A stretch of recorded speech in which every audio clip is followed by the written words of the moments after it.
it is, I think, session 16? Session 16, which I didn't change the title for, so let me just hot swap that out. There we go. Last session we had our first group train journey. You guys did some rescuing of a civilian train, with most of the members of the train making it off alive, and one peacekeeper putting in a lot of work is 18 AC, saving quite a bit of damage from being dealt at one point. You guys also investigated a missing military train, the Incumbent, and discovered it had been somewhat like surgically assaulted. They'd taken out the engine, stolen the manifest, stolen some stuff from it. Very efficient gunfire, and I think also the damage from like a large melee weapon, like a big sword or something like that as well, was closer to the cargo area. You guys found a message inscribed in it referring to a group known as the Empress Paladins, some sort of like precursor concept to the EKs that you guys are training to be, and it also made reference to retaking the city of the Empress, which refers to in sort of noble culture ancient Zemes, which we talked a bit about, some of the Crusades and things like that. Where we're picking up this session, you are aboard the Naiad's Dawn as it has gone through a big junction change and is coming up towards Caldaris, towards the Goldbow cave system and military outpost that is there. It is later in the day, about 8 p.m. The sun is mostly set, but there's still enough light that you can see the looming. It's like a tall red plateau rock, just like very tall mesa type thing with a flat top. Vegetation spills out over the edge. You've got dangling vines and big trees, and occasionally you can see some sort of waterfalls cascading off of the side. Deep rusty red rock. There is some signs of lights on top, as there is a settlement atop the mesa plateau, and the train is currently barreling straight towards the mountain. If you didn't know that there must be some sort of like opening or way down into an internal system, it would look like you're gonna just plow straight into the side of the cliff face. But that is what you see in front of you.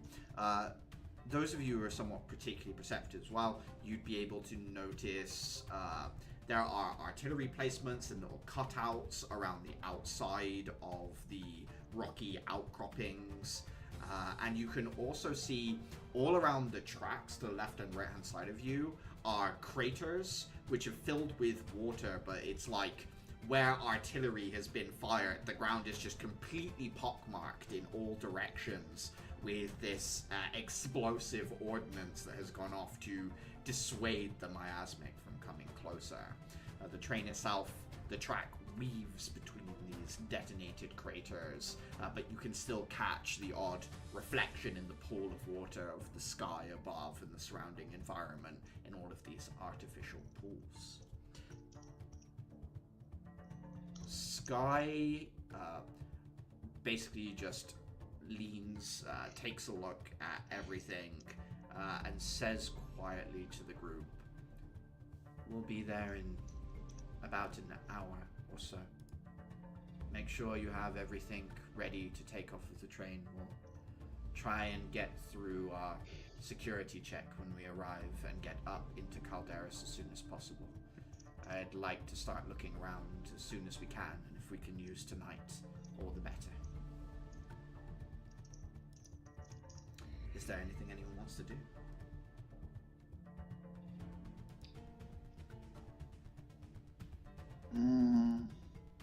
Sam, remind me, when we went over the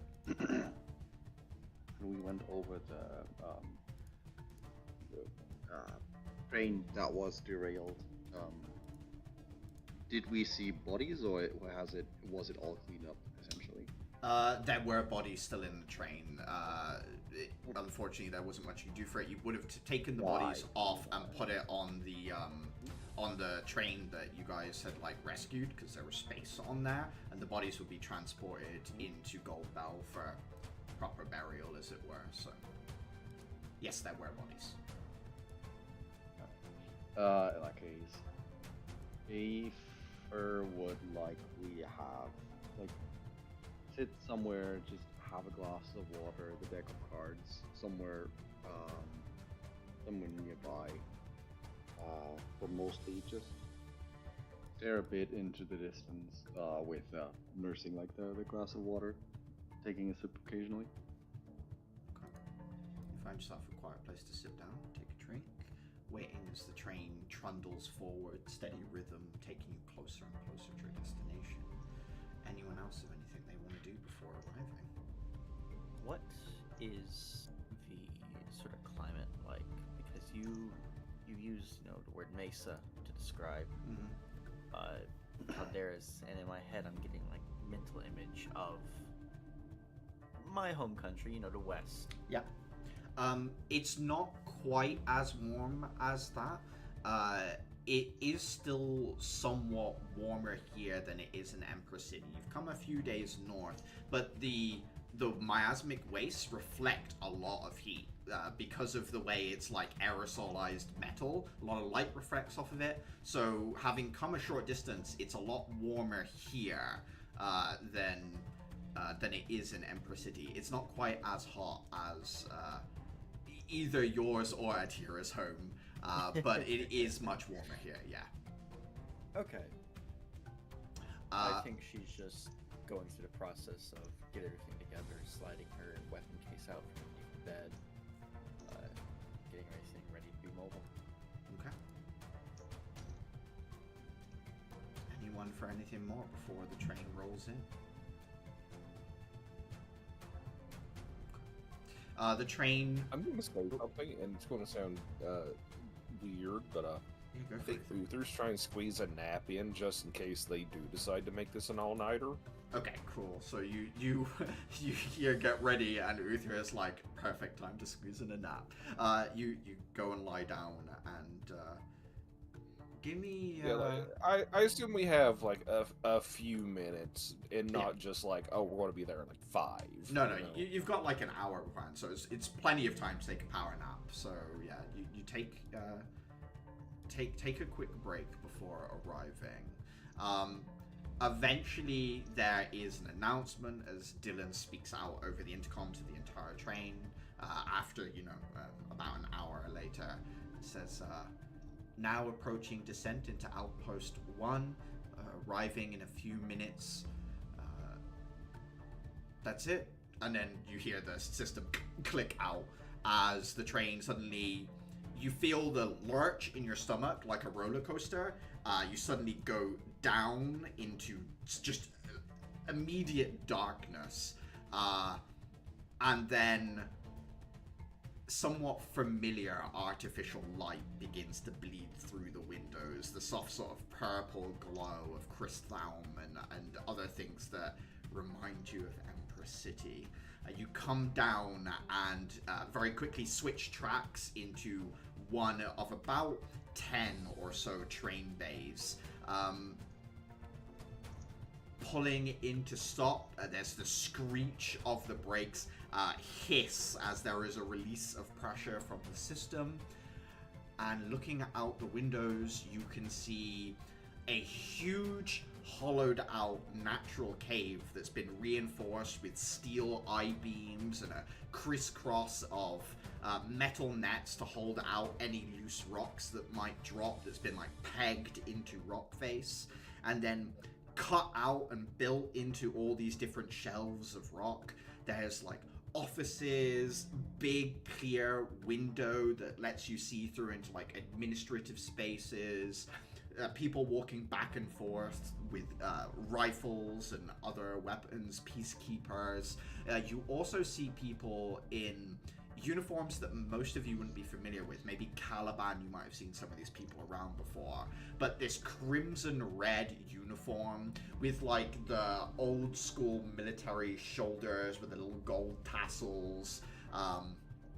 very decorative looking uniform.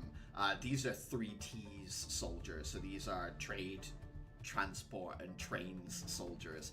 Basically, the police of the railways, essentially. They have special powers to do certain things while away from Empress City.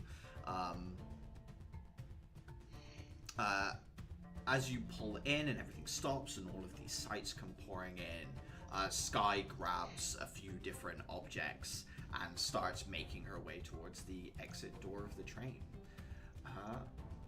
Which few objects?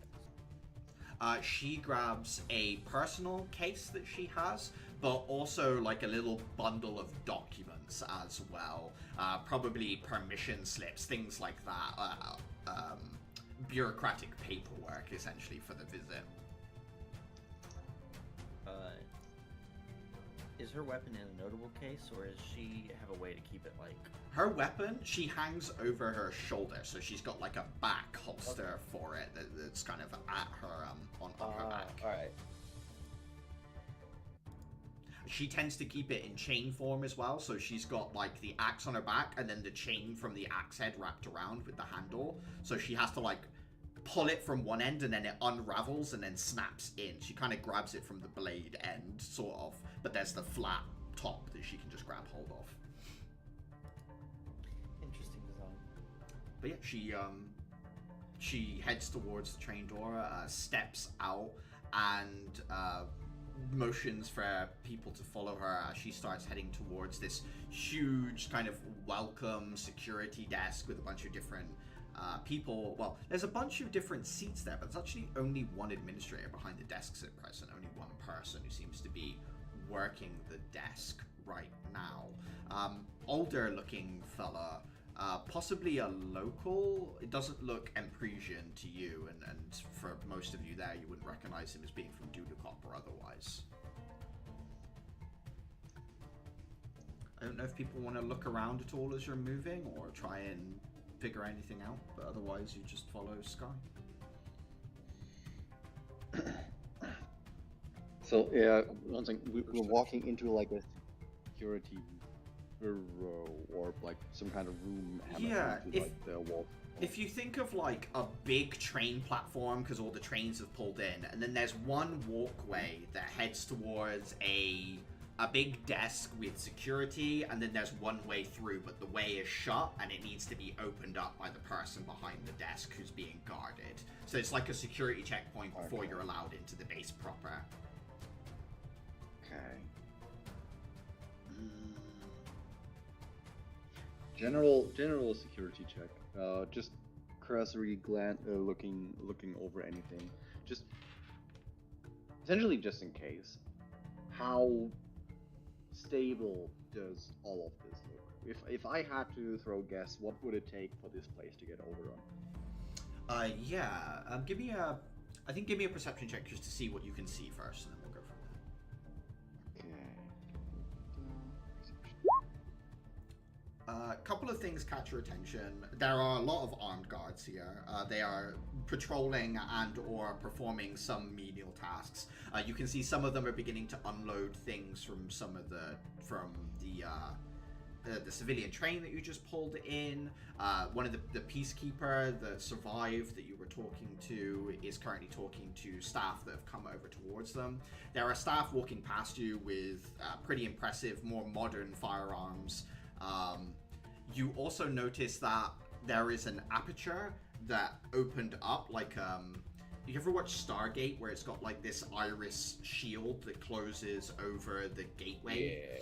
Yeah, it's kind of like that opens and closes to allow trains in and out. So even if stuff got past the artillery field, they'd have to get past this irised gate, and you would presume that there are some other defensive measures beyond that to be it like murder holes or whatever you might call them, to help shoot at anything on the other side of that irised gate. And that's before you even get into the chamber where you are. There are emplacements in here.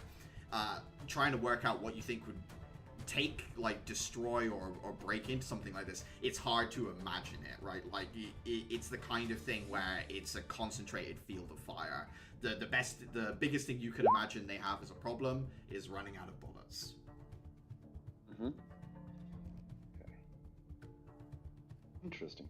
So this is like a very, very big security facility in a sense. Or could be seen Yeah, as yeah. actually not It's security. definitely a pretty major facility outside of the city, you would say, yeah. Okay. As Sky approaches the desk, the administrator looks at her and says, and what is your business here? We have no record of, and he takes a look at the train and says, no record of a Naiad's Dawn on our books. Sky frowns and says, I received permission to come here in advance. I gave notice of the train's name and the purpose of my visit. He shrugs and says, I've got nothing. So what is it? She sighs, puts down the dossier in front of him, and just says, I'm here for search and rescue. I'm looking for someone who's gone missing in the Gold Bell Caves. Someone? That doesn't particularly help me. An EK, title Vesper. He nods and says, I know her. Thought the investigation ruled it normal. Well, I'm here to make sure. He sighs and says, well, you'll be waiting a few days. Caves are locked down. The mining guild is up in arms, saying they won't be doing any more harvesting until, I don't know, whatever needs are met. She just says, and by whose authority has it been closed? Not the mining guild, I presume? Nods, says, base commander gave a general order. She just puts down her new badge on the desk and says, I am immune to such general orders. I will be investigating the caves, and I will require access tomorrow. He looks down at the badge and says, our records show your C rank. Your records also show I wasn't coming. I think you might be a little out of date. I recently got a promotion.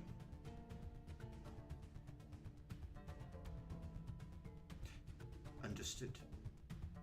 He pulls out a stamp, starts stamping things, and after a little bit, says, you're free to go through. She says, actually, I have students with me, as you can tell. They'll need to sign the logbook. Someone who's such a stickler of the rules. Surprises me you'd forget. He just grabs a book and opens it up and pushes it towards you guys with a writing implement to sign your names down. Adhira will step up first, sign her name, and add a little heart at the end.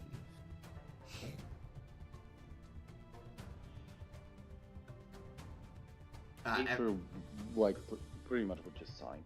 Okay. Anyone doing anything other than just signing? No? Cool. Actually, yes. Yeah. I'm kind of glancing at the names above us on this logbook, if there are any. Yeah, give me a perception check.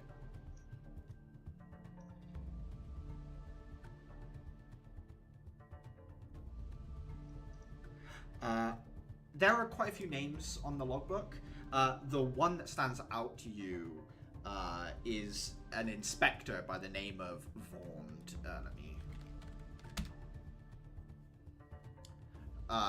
All the other names seem like researchers, things like that. It doesn't really stand out to you as being anything interesting, but Inspector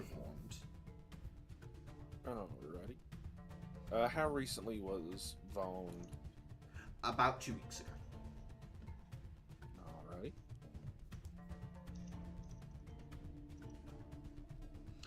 Alright. After you guys have signed your names, Sky will basically put marks after each of your names and then explain to you, I've given you what was sometimes called the Right of Shadow. It means that if the majority of you agree, then you speak with my authority. It means if 3 of you get together and request something, it would be as if I requested it myself. Please be mindful. That sounds like. It also sounds like we need to think twice before we say anything. With that, the security gate opens and she starts to head on through with you all. Looking around now, you're in the kind of main area. There are wealthier looking individuals here, merchants you would think. There are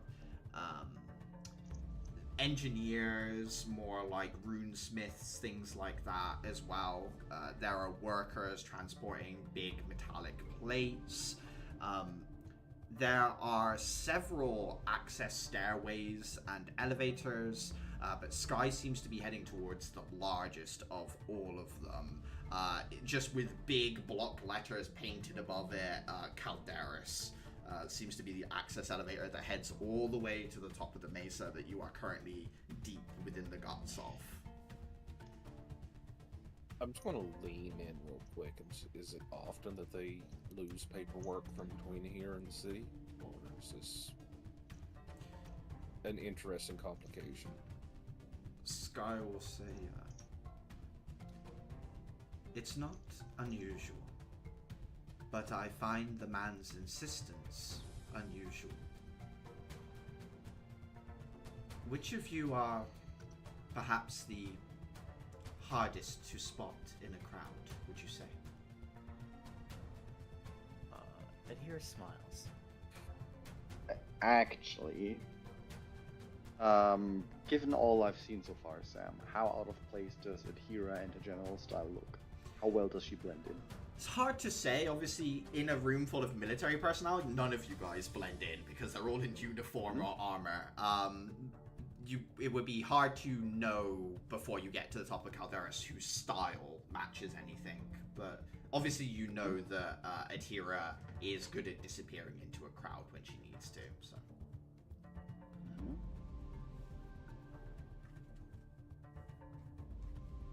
Okay, so David just gives a very contemplating, testing look at Uther and Clara.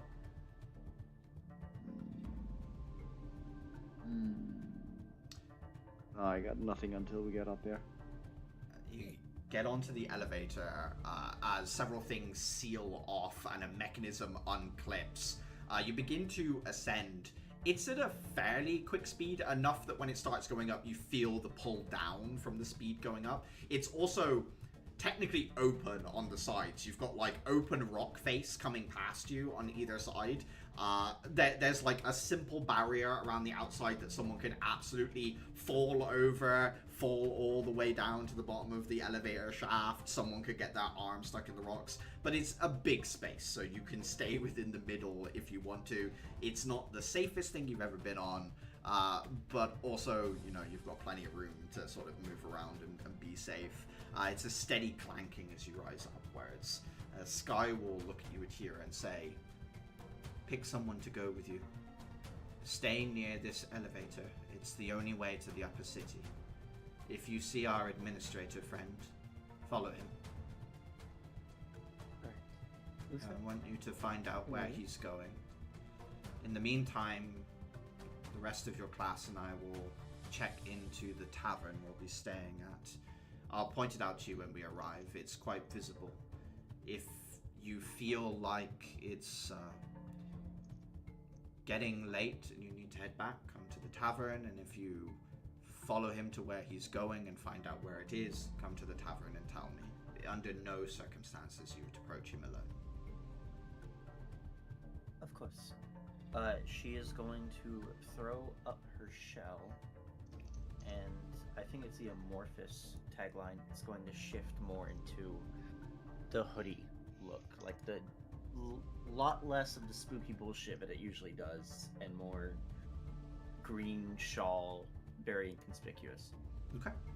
You change your outfit to mask your appearance a little bit. Fancy. As the elevator rises, eventually you begin to approach the settlement proper. It reaches its peak, kind of pops out from underground, and you see a thriving settlement.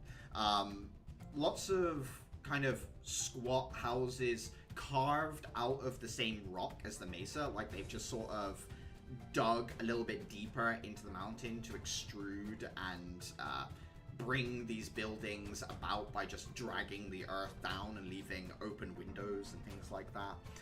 The style of dress here for Dafer, as you're looking around, is somewhere between Wild West, so like cowboys and things like that, and then also something of like denim shorts and shorter tops as well. The heat from any sunlight or anything has been absorbed into the rock of the mesa, and it's sort of coming up from beneath you. Now that the sun is down, there's a lot of heat coming from underground that is giving it a sort of more tropical feeling to the air at night here. There are less artificial lights here. There are big brass bowls of burning coals and other things like that. Lots of people out in the street, even though it's quite late at night because it's still quite warm. And there's sort of like a street festival vibe to everything that's going on around you. It's a very lively outside space. Give me 1 second.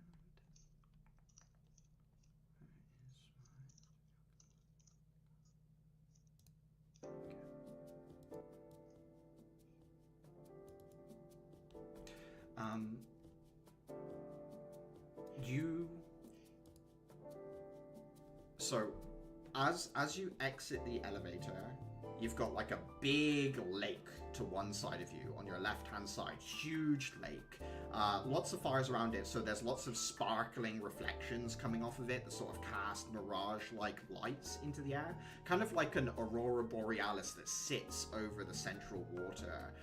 There are lots of restaurants and other things around it where people are eating and enjoying their evening. And then as it goes out from there, there are like tiers that go up and outward where you can see residential areas and little industrial spaces and things like that all around as well. Sky will point... Go on. Those are higher up on the buildings or on their own structures? So if you think of Caldaris as if a volcano erupted and you hollowed out the middle section, right? And then you've got, instead of lava in the middle, it's actually this big sparkling lake that goes deep down underground, this huge core of water. And then outward from it kind of goes up in steps. It's tiered out towards the edge, almost like living in a crater atop a mountain. Okay, I see. And with that, they're sort of sheltered from the outside a little bit. You can see there are anti-aircraft kind of emplacements around the lip of the crater that protect from any flying miasmic or anything like that. Sky will point across the lake, point to a pretty big structure that looks quite lively from this distance. There's an awning and a kind of outside garden area, lots of vegetation that kind of spills out of the lake area into the tavern itself. It says, that's where we'll be staying while we're in the city. Okay. It's the Holloway Tavern. So if you... Holloway Tavern. With that, she'll look to you, Atira and Uther, and just say, "Be safe, and I'll see you soon." And then she starts to pick her way through the crowds with the rest of you. Those of you following Sky to the tavern, is there anything you want to do as you move through the hustle and bustle? So I think that's Dayfra, Caliban, and Clara. Alright, coffee. That's okay, Dayfra.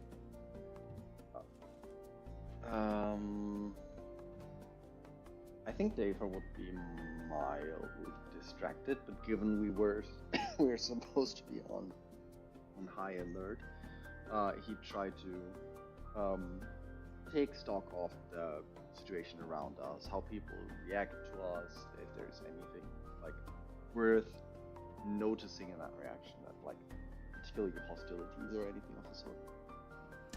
Give me a perception check.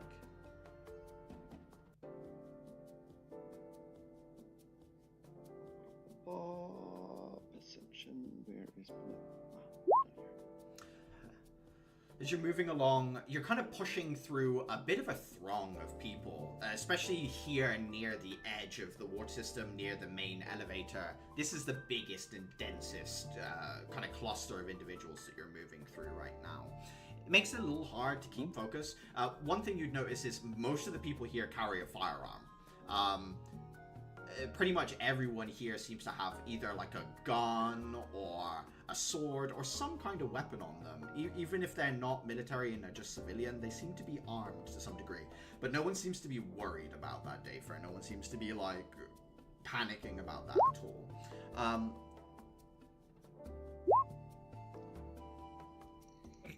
If I have unattuned from the Find Familiar crystal, would I still have a familiar? No, unfortunately, if you've unattuned, you would lose the familiar, I would say.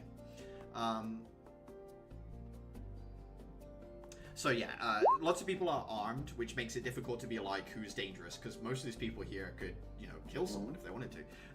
But also you notice there are street vendors as well, lots of people getting street food, and we're talking like fried lizards, insects and spiced things like that. There seems to be a lot of that. There's also a fair bit of fish. There must be fish inside this volcano lake somehow that have gotten in there that people here seem to fish for some crustaceans as well. In that case, looking for something to slightly take my mind off things. Are there off the food stands? Are there any from like cooking perspective or from a taste perspective that would seem the most interesting to me? I mean, I definitely note them down all like mentally to look at later. But there is one stand you see that seems to be quite popular, but seems to be what it's selling looks a bit like aloe vera jellies, like a sweet jelly, but it kind of looks like the inside of an aloe vera plant, that like clear looking stuff from inside of like maybe a cacti or something like that. That does draw your eye.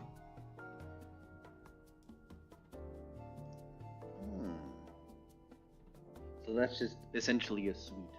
It looks like it, yeah. Okay.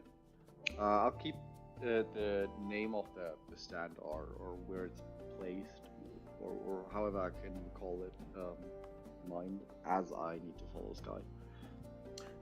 Yeah, so it's, let me just type it out, it's easier.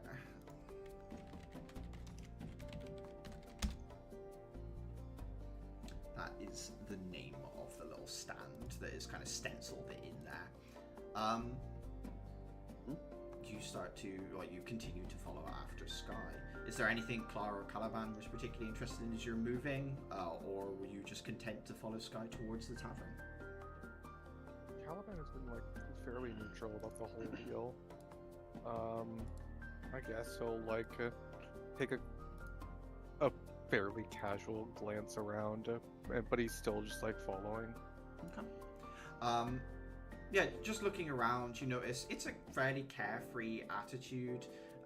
They're a very well protected settlement for where they are, right? Like, this installation has a lot of value to Empress City, and you can see that as you're looking around it. The amount of materials and defenses that have been set up for a relatively small town, all things told. So yeah, I think that's probably what stands out to you most. Just like you can tell that a lot of investment has been poured into this area. Interesting. The two of you that have been left alone, you can see your group starting to make their way through the throng of people out towards the tavern. What do you guys want to do? Do you want to stick together or split up a little bit? Or do you want to look around a little before, you know, the elevator is still descending, so it will be a bit, like maybe 10 minutes or so before the next lift even comes up, if they come up at all, right?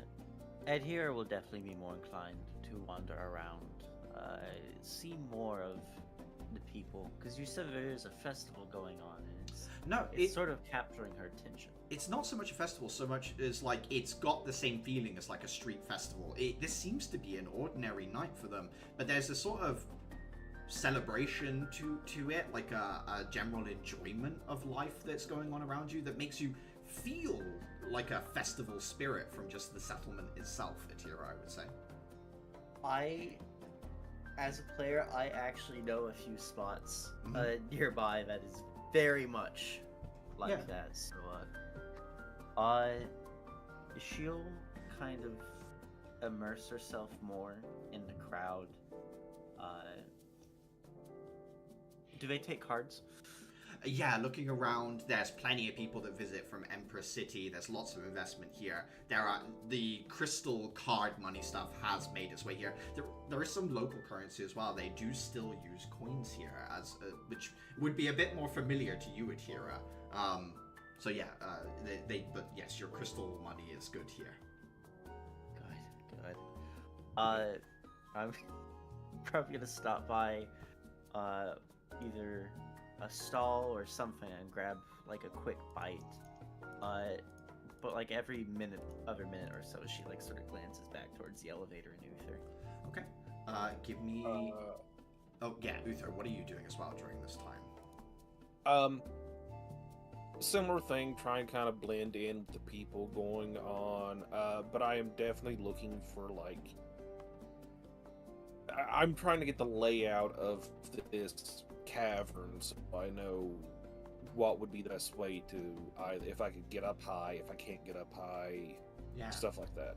Give me your survival check for that, just to sort of like immerse yourself in the exits and the entrances, the major arterial places and things like that. Oh no. 18 is a good roll. Looking around, there are two main sort of ways through. So if you think there's like a big central road that goes through the center of the settlement, but then it kind of loops around the lake, right? So you've got two big wings to the left and right of the lake, or to the east and west. One of the roads seems to head more towards like a military installation. So to the eastern side of this big plateau, that there's like a big iron wall and more military stuff.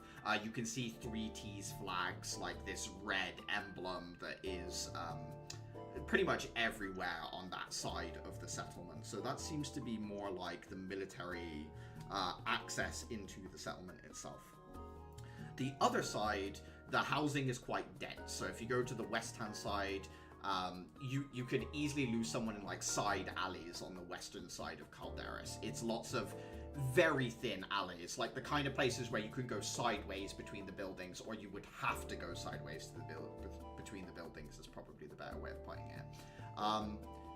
The buildings are all quite squat.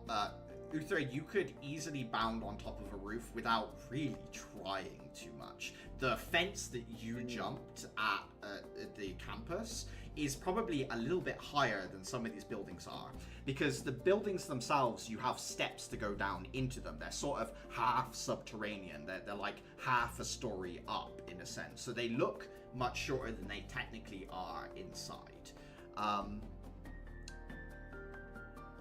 You would also notice that there does appear to be some sort of internal city turf thing going on. The way that people dress, you can tell that they go around in groups depending on how they're dressed. There are certain indicators, like be it a style or color of headwear, like a hat or something like that, that people seem to gather together in a group enough that it seems more than just like a weird coincidence, right? There's no hostility so much between them, but it's very, very cliquey. Cliquey? I think clique is the right word. It's one of those things Union I always... boys versus company boys. Yeah, there's a little bit of something like that going on, you think, Uther, as you're looking around. Oh no. Um, I'm getting... I know my history books about this one. It's not going to be good, guys. and then... Someone's going to start shooting at Pinkertons. Adhira, you were going to sit down and have something to eat. Was it like just a stall at one of the sides, or like...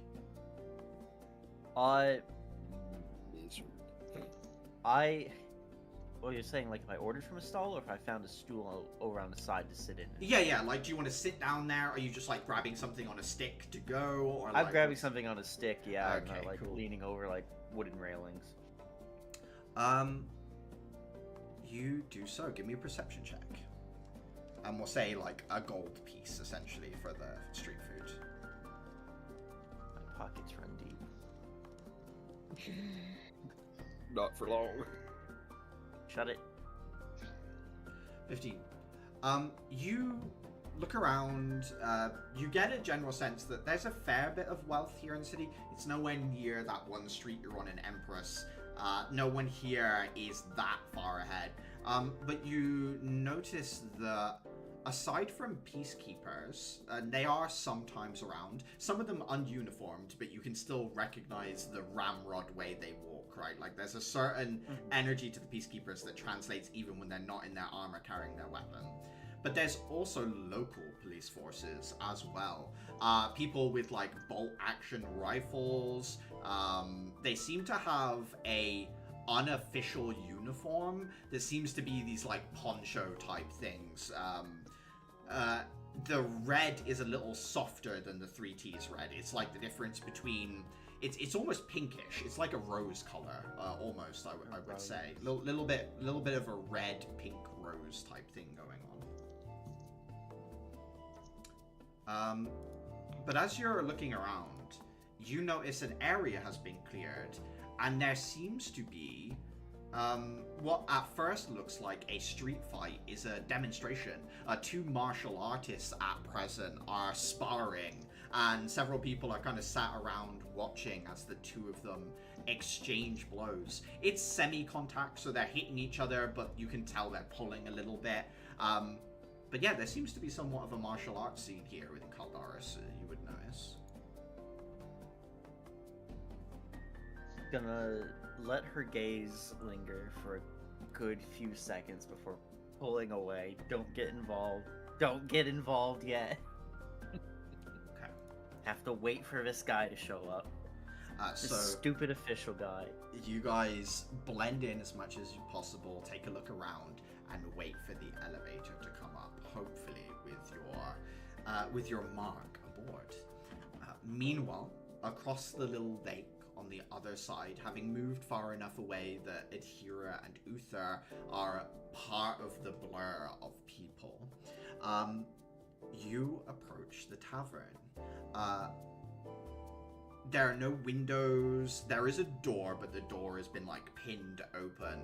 It's warm enough here that you're starting to feel the kind of sweat build up a little bit from like carrying your stuff, from your clothing being a little bit more for like colder weather, and just the heat coming up from the ground. Heading inside the tavern, the warmth of bodies compounds, and you start to notice that you guys are high up enough now that the air is thin.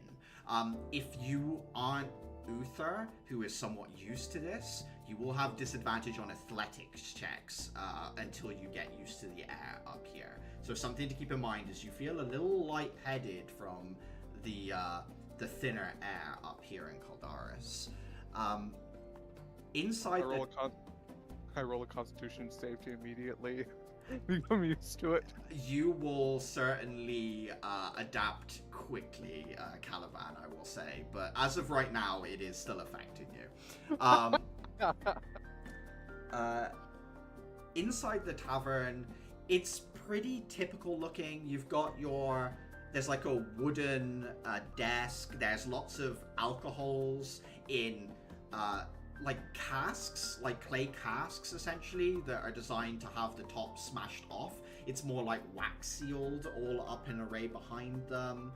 It's very busy in here. People seem to come in here for food and drink, even if they aren't getting a room. There are fireplaces in here, but none of them are lit right now. There is a throng of different people in here. Some local, some peacekeepers. Some of them look to be 3Ts members. In fact, there's one woman in the corner who is having a conversation with a couple of locals. She's leaned back on her chair, and she's got like a very impressive 3Ts uniform on, like very tight, extra decorations, extra medals. But she's quite jovially having a conversation with the locals, having a good time. There's one thing that stands out in this space above everything else. There is a maybe like 8-foot tall, fully plate armored, black armor, black cape, some sort of like divine artifact looking sword across his back, stood in the corner and talking to a woman with like a cowboy hat on and like a duster. And it's just this huge fucking like dark knight having a conversation with what appears to be a cowgirl, and they're just talking in the corner right now. No one seems to be batting an eye at this, although a few people like gaze over at him occasionally, just kind of admiring the armor and weapon that he's carrying, but not in like a, oh my god, what's that way, but more like a, he's so cool sort of way as they look over at him. Sky goes over to the desk and starts to talk to the person behind it about getting a room. Is there anything those of you in the tavern want to do, whether it's like listening in to what Sky's saying or looking around the tavern space?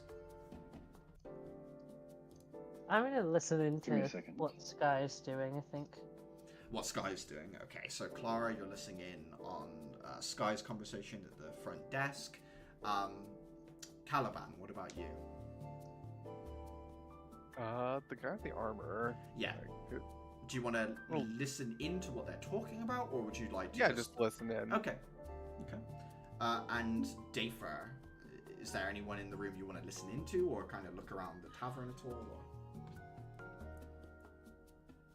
Or? I would most likely... actually, yeah. I'd tried to listen in on whatever conversation someone essentially dressed like a dark dread knight and like a divine era's weapon artifact would be having with a cowgirl here. Okay, so Clara, going to the side of near the front desk with Sky, you sit in as Sky says, "Are you Mr. Holloway?" Older gentleman, big handlebar mustache, looks at her and says, I am. And who might you be? She says, my name's Sky. I was a friend of Kathy's. He opens up his arms to her and kind of leans over and offers his hand to her. They shake across the desk and says, Kathy was a good customer. When she didn't come back, I was worried. I'm the one who sent through the notification of her disappearance. Sky nods and says, thank you for looking out for her. I'm here to look into what happened a little more. He nods and says, I've actually left her room completely the same as it was. Do you want to take a look at it? She nods and says, if I could. I'll need rooms for myself and 5 students as well. 6 rooms? She nods. 6 rooms. She hands over a crystal card, pays him. As he comes back, she just says, administrator downstairs mentioned something about the mining guild being up in arms? A strike, maybe? Oh, yeah. Well, not really a strike in that sense. The leader of the mining guild's gone missing. They suspect that the peacekeepers have gone off with him. He's always been one to put his foot down when it came to what the base commander wanted. It reminded him that he's not really in charge of Caldaris. She nods and says, okay. Thank you. Sorry, Sam. That was too fast. So what happened? The Mine Guild is up in a tiffy because they want something, and the base commander saying no. No. So their leader has gone missing. Yeah, their leader has vanished essentially. Okay. And the investigation is ongoing into his disappearance. Is sort of it. But there's a general vibe that the base commander is behind it because they've disagreed a few times, basically. Oh, okay. Clara, I don't know if there's anything else you'd want to add in or ask when you were listening in? Not particularly. I think she's just waiting for to get to her room, really. Yeah, Sky will hand you a key for your room and say, go ahead and take up your stuff and anyone else's. Thank you. You didn't have to pay. Well, technically your headmistress paid. Fair enough, I suppose. Smiles. Says, settle in. Who knows when the others will be back, so... Do you want something to eat? No, I'm okay. I'll order some drinks at least. Sure. Those of you listening into the Dark Knight and the Cowgirl, are you being subtle about it, or are you not being subtle about it? Like, do you just take a seat next to them, or what's the... Yeah, no, I know my strength. Sneaking is not among them. Okay, so you just, like, walk over and take a seat near them.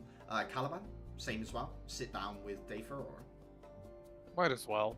You sit down with Dafer.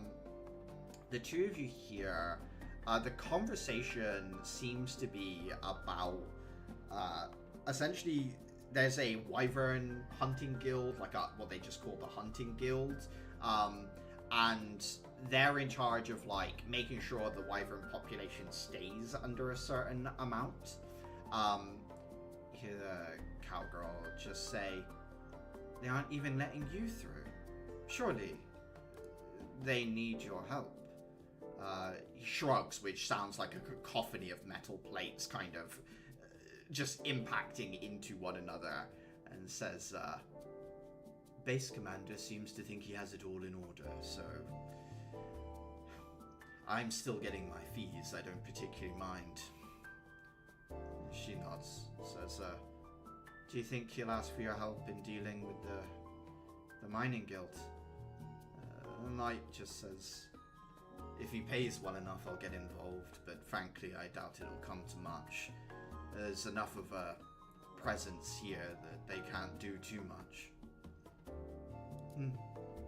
And they start to, like, chat about whether there's going to be a power vacuum. They mention something about the Crazy Eights, and they also mention something called the Fists of Caldaris. Seemingly these are other groups that have a lot of people in Caldaris in it, like not political groups so much as, like, gangs is the wrong word as well, but gangs is probably closer to what they are here in Caldaris. So the Crazy Eight, and what was the second group? Fists of Caldaris.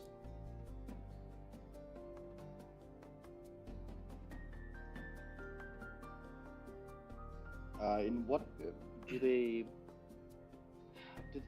mention any, like, context about these two groups, or?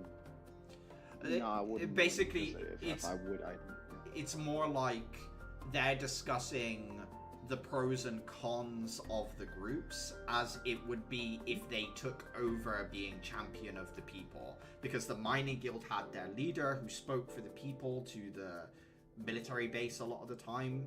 now they're gone, and they're talking about who might step up to fill that gap. When they talk about being elevated to champion of the people, is that like an informal position of like being the one in the more informal?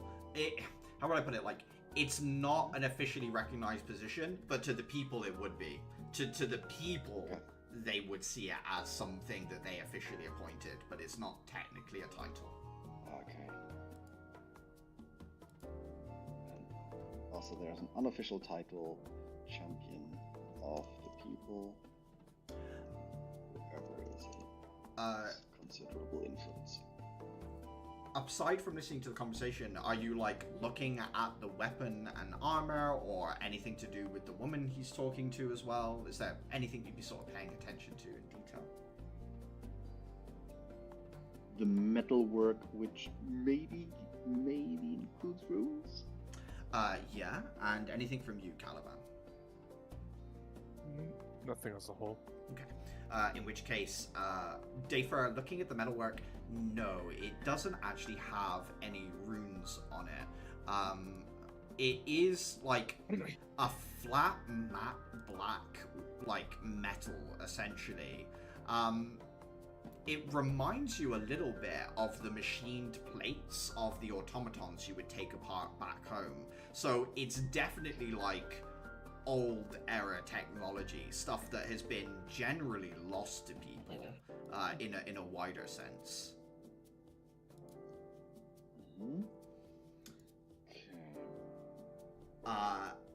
You would note that she calls him Rictus, Rictus. Sorry, could you? Yeah, I'll write it down. No H. Clara, heading up to your room. You've got like a big old school brass key, like huge brass key. You go first upstairs, and then it winds back down to a corridor that must go back underground again. It's much cooler once you leave the tavern space, and you can tell that it's been put underground to keep it that way. It's got that sort of like cave temperature to it. Most of the doors are identical, but you've got a big number on your keys, so you're able to easily work out which door is yours. Heading inside, it's a nice sizable space. There's a choice of different blankets to put on it that vary from quite thick to essentially just something to cover you up. There's no window in here, but there are still plants in here, cactuses and stuff, that seem to be doing fine. Whether they're taken outside and then brought in for the night or something like that, you're unsure. But the greenery in the room gives it something much fresher. You've got like a wardrobe, a desk, all sorts of little small amenities in here. And each room does have its own bathroom, you notice, as well. Pleasant. I'm gonna unpack my stuff. Okay.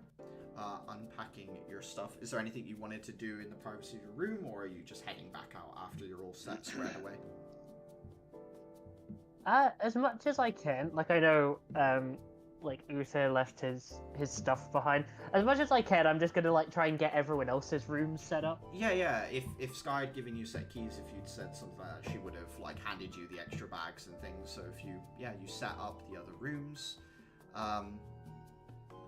By the time you're done with that, you can see Sky has joined Dafer and Caliban at a table. There's like a big pitcher of water in the middle, and some juices from like fruits and other things like that as well.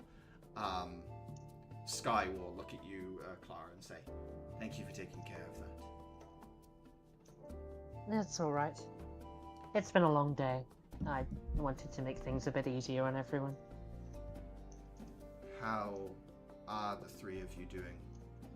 That must have been your first conflict with civilians. Are you joking? Sorry, that's unfair of me. I mean, did they not tell you? I know your particular circumstances, Clara.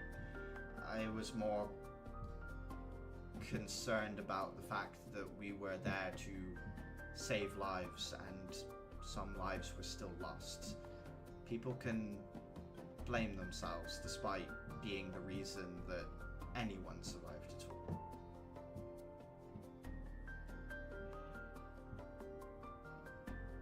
I'm gonna look at the other Yes. two. Beaver would have a slight grimace of an expression. It's never a nice feeling. It's a bit different, I guess, when we now are capable of acting more. Just always sucks when it happens. It's difficult sometimes, yes. Yeah.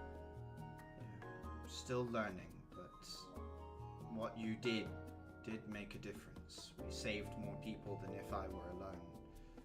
If I was alone, I would have had to sweep one side to the other. This way, we managed to save the most people we could. If you're interested, we could go down to the Outpost 1 tomorrow, see the dead put to rest, or if they're going to be transported back to Empress or whatever their final rites will be, we can say goodbye if you would like.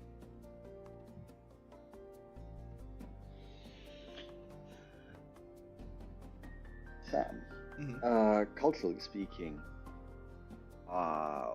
what kind of burial rites would be more common in Empress City, but also particularly Dulukop? Like, off the cuff of my head, I would assume that Dulukop is more the burial type of thing. If you have soft ground, if you don't, formation, I guess. Dulukop has its share of crypts and burial sites for sure. For Empress City, it's like mausoleums for important and or wealthy individuals. Cremation is quite common in Empress City because obviously space is at a premium. Having a large space for graveyards is a choice.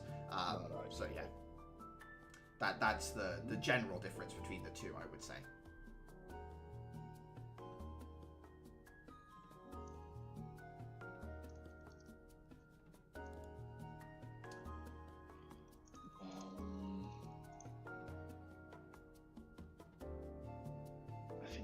Burial sounds like giving them at least some amount of last rites, though it depends would make on sense for us. It depends on the individual. Yes, some of them will be cremated here if they're Empress citizens, but if they have any specific requests, it will be noted on their travel documents. So.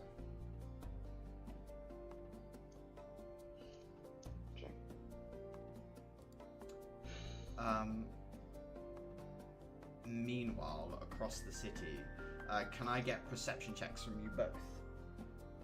Yes.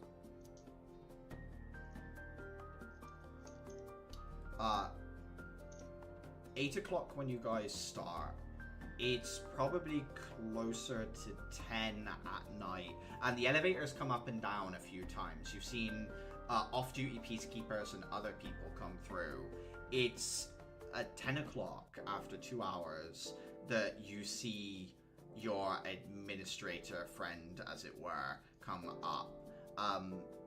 He is out of his uniform, which means that actually Uther, he does manage to slip past Atira, but on a 17 you do succeed in spotting him, despite the fact he's not in his uniform. He looks a little bit different. You see him start to move off of the elevator and across the lake towards the west, where things can get easily lost within the maze of buildings.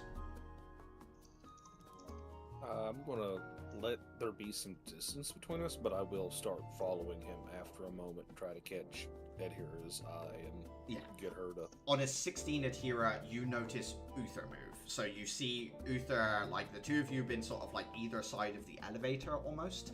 And you can see that he catches your eye, Adhira, and he seems to be moving, following something. I will throw up the hood and I will start following Uther and hopefully try and get a sense of who he's following. Yeah, so I don't think following him is the problem for the two of you. You would eventually get eyes on him, Adhira, seeing the way Uther's moving. I think for me, the most important thing is you guys not being spotted yourselves. Adhira, with the ability to change your outfit into whatever you want, I would say you have advantage on a stealth check to follow. Uther, I don't know if there's anything else you'd like to do to help yourself out as you're tracking this as well. Once we start getting closer towards buildings and things, I think I would slide into an alleyway and start trying to get into like shady parts of rooftops. Okay, so you're gonna go up to help avoid his line of sight. Since you are used to being on mountaintops, Uther, I won't make you roll for it. You do manage to get up high. The two of you give me stealth checks at advantage. That's a 20. 1 second.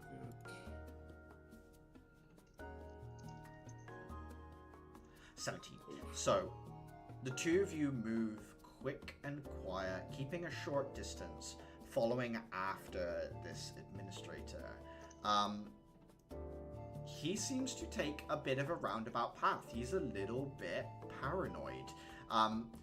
Adhira, you can tell whatever Sky said back there definitely shook him. You realize that Sky was maybe trying to shake him a little bit, and it seems to have worked. He keeps glancing back over his shoulder every now and then. Takes a bit of a winding path. Uther, you notice that you have moved into an area where everyone seems to be wearing the same sort of clothing. It's not a mixed group of cliques. It is one specific group that seems to own this area.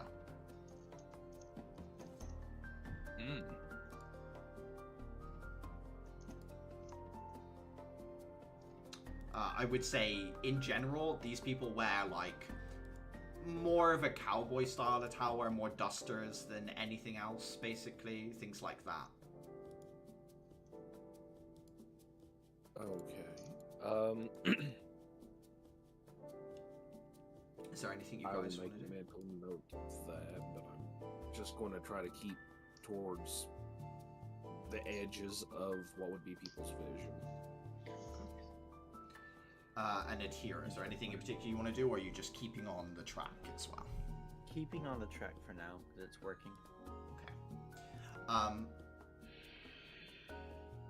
You notice him speed up his step a little as he gets to like a courtyard area. There's less people here that are walking around the middle. A lot more people that are sat around watching.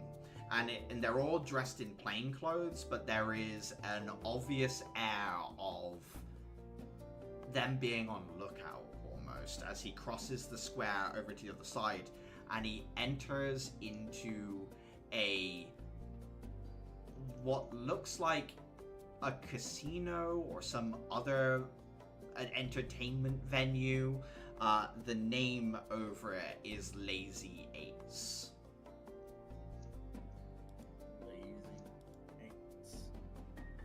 And he heads inside.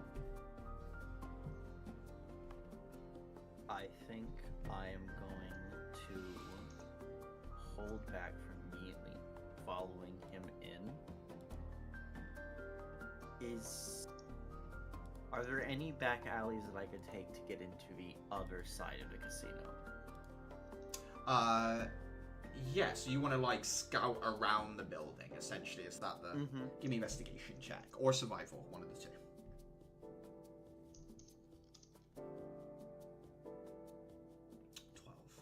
12. Looping around the building, you notice there is a back entrance from a side alley. What you also notice is it's more heavily guarded than the front courtyard is. There is big bouncer guy, sleeves rolled up, tree trunk like arms, like tall, big, brawny guy. But there are also several others sat there with rather impressive looking military grade firearms who most certainly are not in uniforms. Okay, I have picked the wrong crystals for this one. Uther, anything you want to do while Atira looped?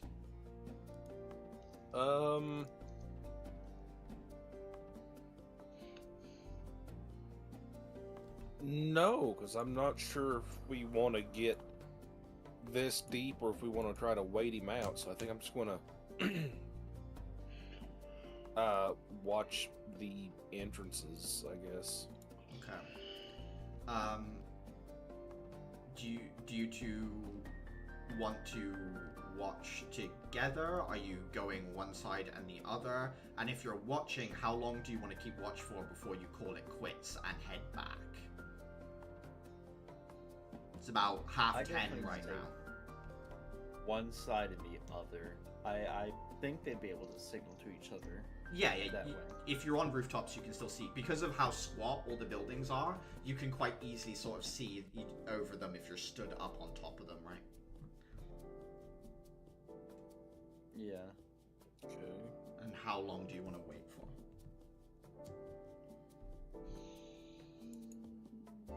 Give it an hour, 2. Okay. Yeah. Both of you give me a This perception. is midday, yeah?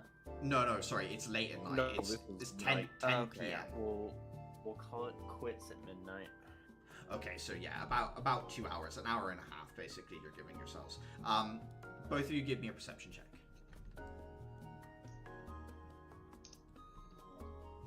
We receive our perceptions.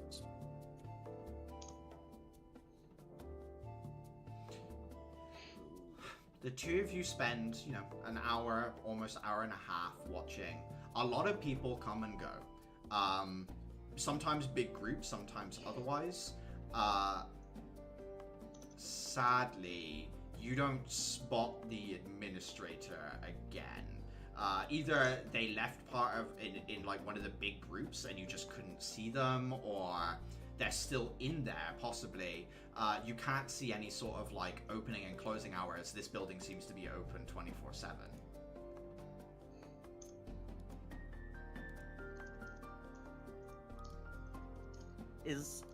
What's the top of it like?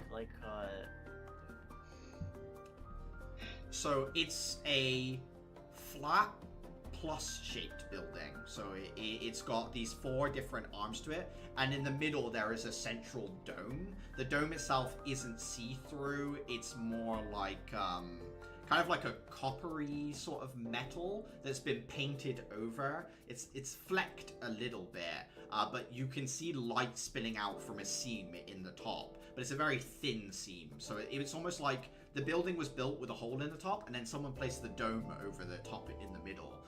Kind of like some theaters used to be built this way as well for acoustics. They would build the theater and then put a dome on the top of it to capture and reflect the sound. If I tried moving up one of the buildings and get to the top of it and then like hop over, would I be feeling the air issue? You would need to give me a athletics check at disadvantage to kind of get up on top of the building without making some sort of noise or alerting someone that you're doing it. Do you know what I mean? Like, you'd have to put quite a bit of effort in. I think she goes and like puts a hand on the wall and then stops and decides against it because my athletics is a -1. Unfortunately, with the thin air, you're feeling a little bit woozy. You haven't eaten or drank anything since you sort of arrived. You're feeling the heat a little bit being back outside of a city. You feel a little dizzy as you go to make the jump and sort of think better. Excuse you, I had lizard on a stick? Yeah, sorry, you did have lizard on a stick. My bad. I forgot about lizard on a stick. Lizard on a stick does not refill your electrolytes. I need horse powder.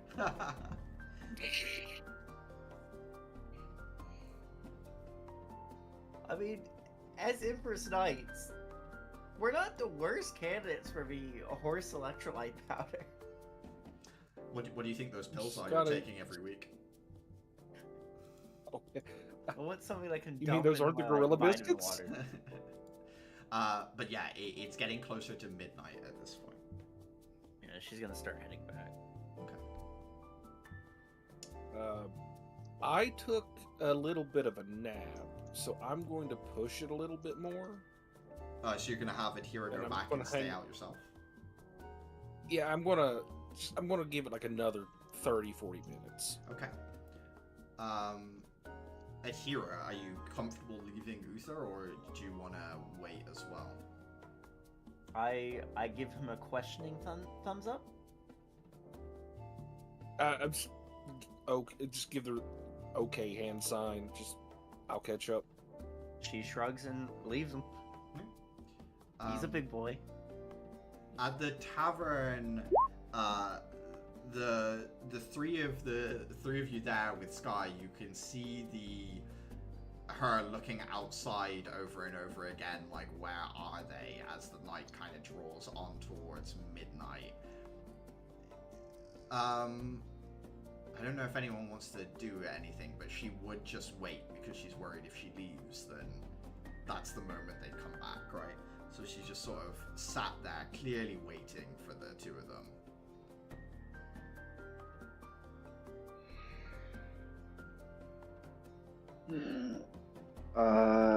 Given that, one second, just to double check if I recall this correctly, I believe we were told to treat this as not necessarily safe territory, because she can't know what's going on here, and we assume that somebody backstabbed Vespa. That's what she believes, yes. Yes. Okay. Given that's the case, I assume that I have two friends currently out in semi-hospital, potentially not insanely safe territory, so David would just head out the deck of cards. Kill time. Sky will... You are really getting some mileage out of this one deck of cards, aren't you? Eventually, it will allow me to play games in the Shadow Realm. Sky will look at the three of you and say, are you comfortable waiting for the rest of your class here? That way I can go out and look. Works for me.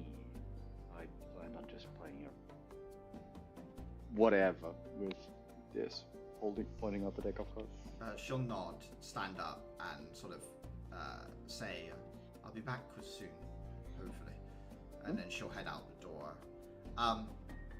Not long after she leaves, the cowgirl and knight conclude their conversation, at which point this cowgirl kind of looks over at your table and walks over and says, could I have a seat?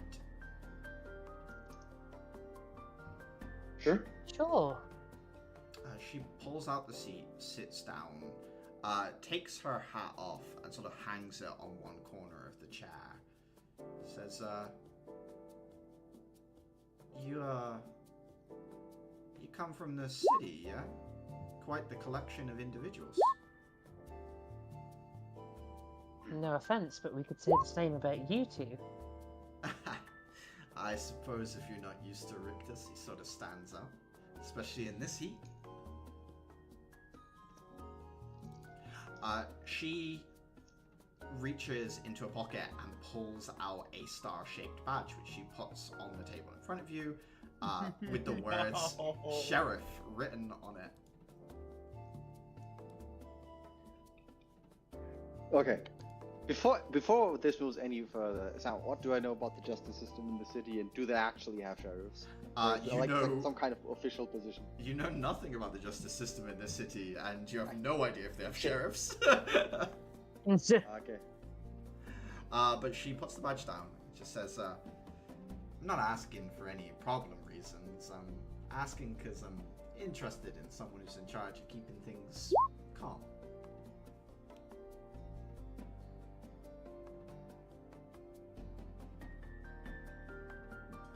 I'm sorry, I think you're going to have to explain that a little bit more.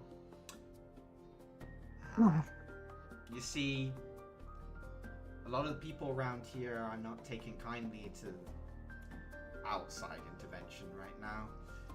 And from what I saw of your friend who just left, she speaks to outside intervention.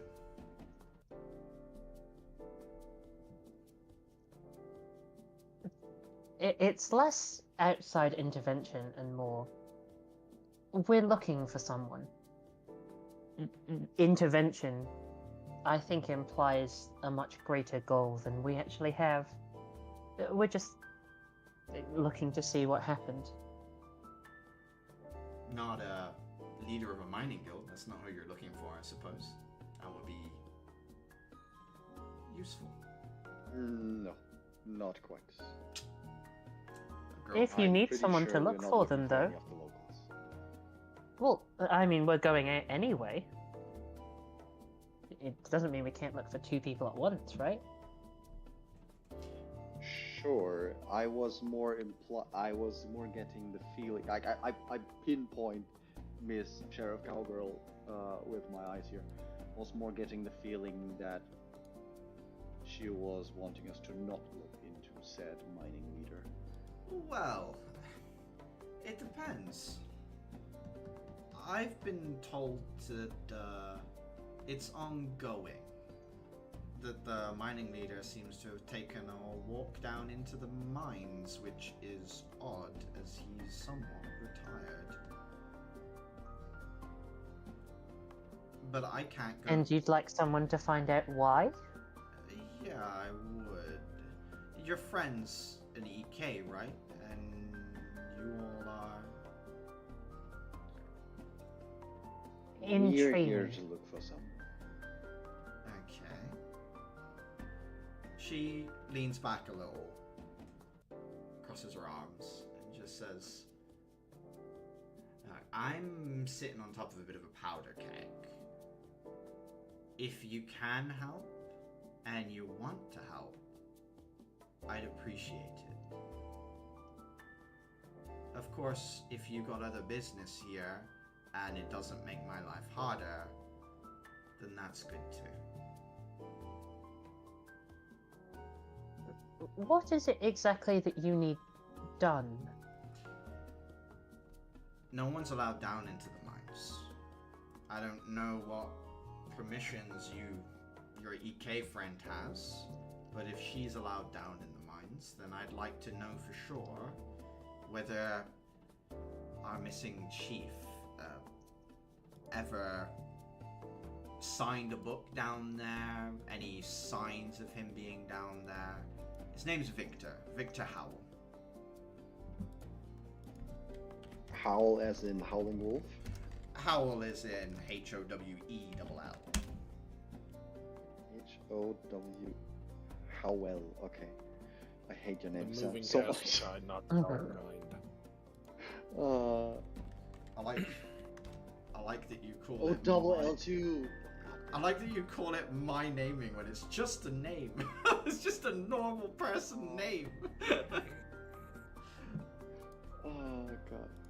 Okay, Victor Howell. It would be useful to me to know for sure that someone's lying to me or not. I take it Victor Howell is the supposedly missing mining leader? Yes, he is. And I take it that makes you part of the mining guild? She shakes her head, says, no. I'm in charge of making sure that all the different groups here don't shoot each other. And right now, it's getting harder and harder every moment Victor's away.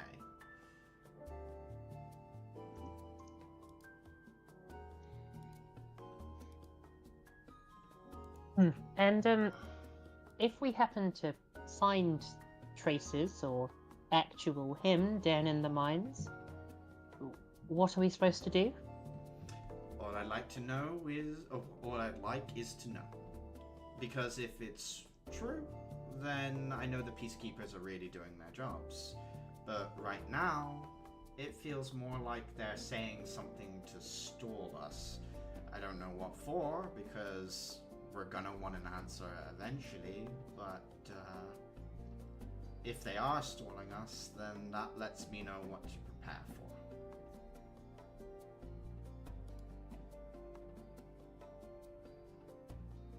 for. Personally, I think it makes a lot of sense. We're not exactly at liberties to make much of our own decision making, though. If you need to pass it along, or you need to come talk to me about it again later, there's an office. It's a little west of here.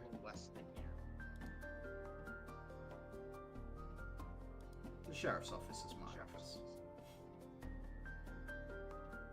I see. I'll pass the information along. She nods, unhangs her hat, stands up, and gives a nod to the knight in the corner, and then leaves after paying the barkeep.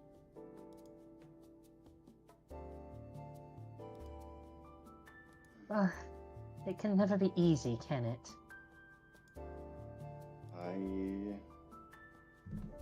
I believe I grew up a lot more suspicious than you were. Well, I don't know whether that's exactly true, David, but where I come from, showing that you're suspicious is akin to drawing a knife and placing it on the table. If you really have those feelings, you still need to play them close to your chest. It is, however, dangerous to give your opponent any kind of information. She now knows we are EK in training. She now knows has a rough idea of our combat levels, meaning any underestimating of ours is gone. In the nicest possible way. She has a badge. She's the sheriff.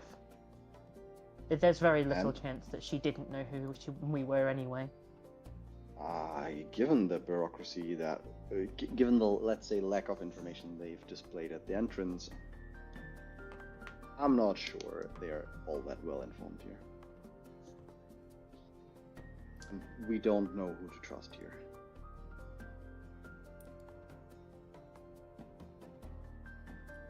If you say so.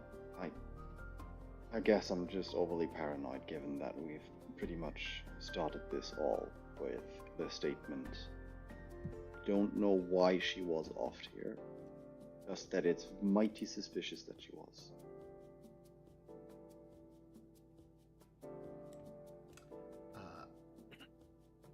Meanwhile, Sky starts walking out towards the western side of the city, believing if they're gonna disappear for anything shady, it'd be that way. At Hero, you would eventually kind of cross paths with Sky as she's walking the direction opposite you. She'll lock eyes with you, and you can see a flicker of relief before it comes back to that normal placid expression. She walks over, says, "Where's Uther?" He's keeping a bit more of a watch.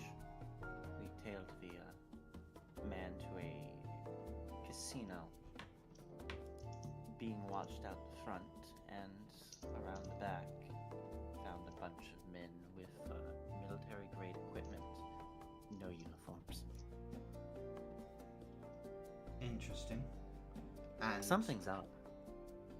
And Uther's keeping a watch, yes? Still Yes. keeping a watch on the casino. Did Uther say when he would be back? No. Let's... I can lead you to him. Please. And she'll start to go with you. And back around and replay the path out.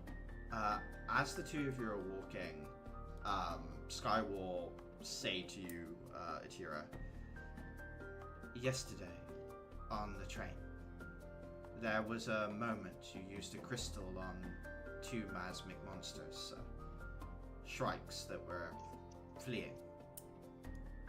Yes. Don't want you to take this as me chastising you, but it's a good lesson to learn. when a miasmic escapes injured, it can develop certain immunities, specifically to what damaged it. Just be careful using magic on fleeing enemies. It can cause a problem from other people down the line. Thunder You damage. have to make sure that they die. She nods, sir. If they don't perish, then they can adapt. If you're finishing something off, it's a good move, but if you're just throwing it out in the wind, it can have unintended consequences. They were just strikes, so it won't cause a big problem, but just so you know. She puts a finger to her chin as she walks, nodding along. Is there an EK out there whose shell allows them to adapt as well? It depends on the miasmic that was used to create the shell, but I would imagine there must be someone who has some form of adaptation. It won't be as rapid as you're probably imagining, or as absolute, I suppose, is a good way of putting it. I see. Why'd you ask? Just curious, because these shells are miasmic in their own right. Just wondering how much passes on to us. I think of them more as a vessel that we pour ourselves into. It's a miasmic container, but the energy that comes through is ours. Don't Ours get me and wrong. other things. It's still somewhat shaped by the nature of the miasmic monsters, but it's mostly us. And of course, your guest. Yes. Well, as long as we can use it to benefit ourselves in this fight, I have no qualms. He nods. The two of you get back to Uther. Uther, give me a perception check. Oh boy. Mom's here. She says it's time to go home. Oh, but I'm spying. She already chastised me for using magic like a scrub. So, Don't be a scrub. as with all buildings here, there's not much in the way of windows. It's an open hole into the building that you can see through, Uther. You spot the person that you've been kind of tailing, this one administrator. He is sat at it's like a big round circular bar. He has someone sat next to him who is mostly covered up. On a 22 perception, what you could tell is it's an older person, and I mean like 70s maybe, that he's having a conversation with. Quite the grey beard that kind of juts out from what is covering up most of them. So you can see this one big bushy grey beard as well. Very wiry. Almost like sea captain's beard style. Like big bushy beard. Quite slender. And you can see the knuckles, very wrinkled hands. But there is a ring they seem to be wearing that is made of crystal. There's like a crystal ring around their ring finger. That's all the details you can pick out. Okay, I was about to ask, can I pick out anything special about the ring besides that? But okay. Besides it being pure crystal from this distance, no. If you're up closer, maybe you could see a marking or something like that, but, you know, you'd have to get in the building. Okay, fair enough, fair enough. Sky eventually will kind of get closer and say, Uther? Have you seen anything more? He's in there with an older gentleman with a... looks like a crystal ring. He pauses for a moment and thinks. I can't think of anyone in the settlement that I've read about that would match that. She looks out at the courtyard and very quickly clocks all the people watching it. And you see her, like, lips sort of screw up. She's like, it seems like things are tense here. I don't particularly want to go in guns blazing, as it were. No, me neither. That's why I'm out here and they're in there, because I'm getting a rough idea of the local politics, and it's brewing, let's say. She nods, says, let's call it quits for the night. It's late, and the rooms are all packed away. We'll get up in the morning, and we'll see who owns this casino, and who they're friends with or not. And we'll go from there. Mm-hmm. I'll each get you a lizard on a stick in the morning. I'm sure the tavern will handle breakfast. That too. Dare I ask what kind of lizard? It's a small little, like, gecko-style thing, like a rock lizard. Order as a family of 4 and get a Gila monster on a stick. It's just a whole. They're just grabbing the house geckos and throwing them in the deep fryer. Yeah. Hey, pigeon is a food too. Anything's a food if you're hungry. People. Heading back. Fascinating that you went there. Heading back to the inn. Most of, like, the locals and stuff have sort of peeled out of the place. There's only a few people left, including the huge dark knight who is sat at the bar right now talking to the barkeep. So that's the first time I think that Hira and Uther see that person, just this huge looming figure, big sword over the back. And he doesn't have the sheriff lady next to him anymore, providing any sort of, like... Yes. Oh. No, he doesn't. No, it's just him. And then, like, I think, depending on your class, either asleep or awake at the table, or having gone up, I guess, perhaps. But yeah, Sky will just like, hand out keys. You've all got a room to yourselves. And just say, we'll be up early in the morning, so let's get some rest and we can talk about what to do. Everything okay while I was gone? Kind of waking up anyone who's asleep at the table. Other than being accosted by the sheriff. This is a sheriff. She says, no problems, I hope. Not as such. She was looking for help to find the leader of the Miners Guild. They think he went down into the mines, and it's apparently being quite difficult to keep all the factions in order while he's missing. Nods, says, someone is definitely playing games. Whether it's the military base or not, I'm not sure yet. She didn't seem hostile, though. A little cagey, perhaps, but not hostile. Fair enough. Maybe that's a good source of information about the casino you two found.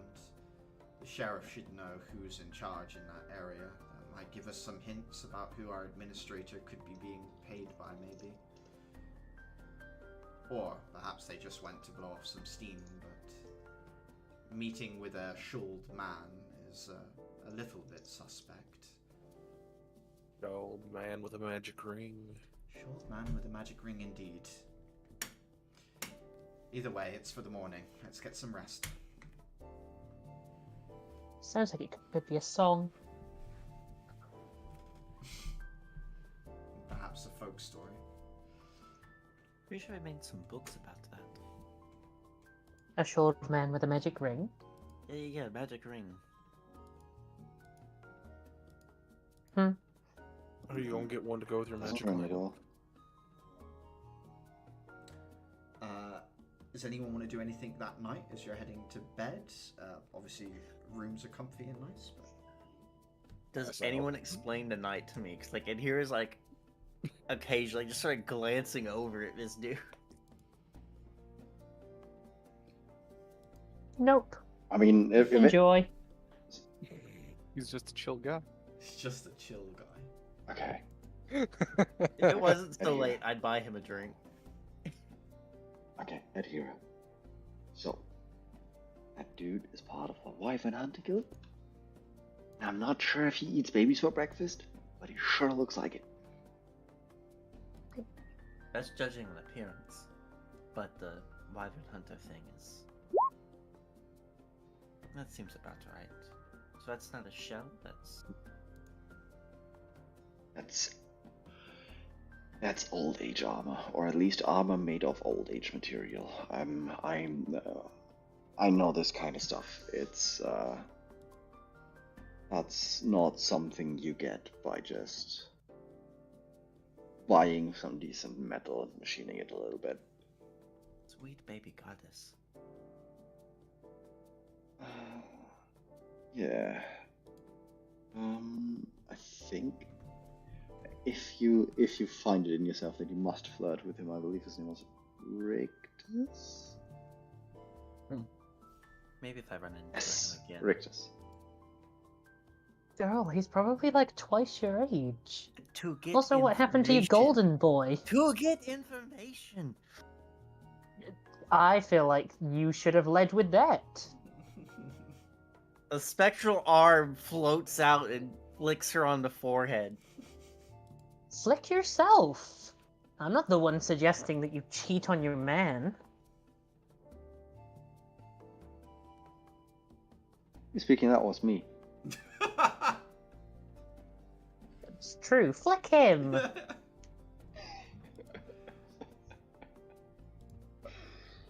The second arm comes out and flicks Dafer. So breakfast for Uther and Caliban only. Noted. Out.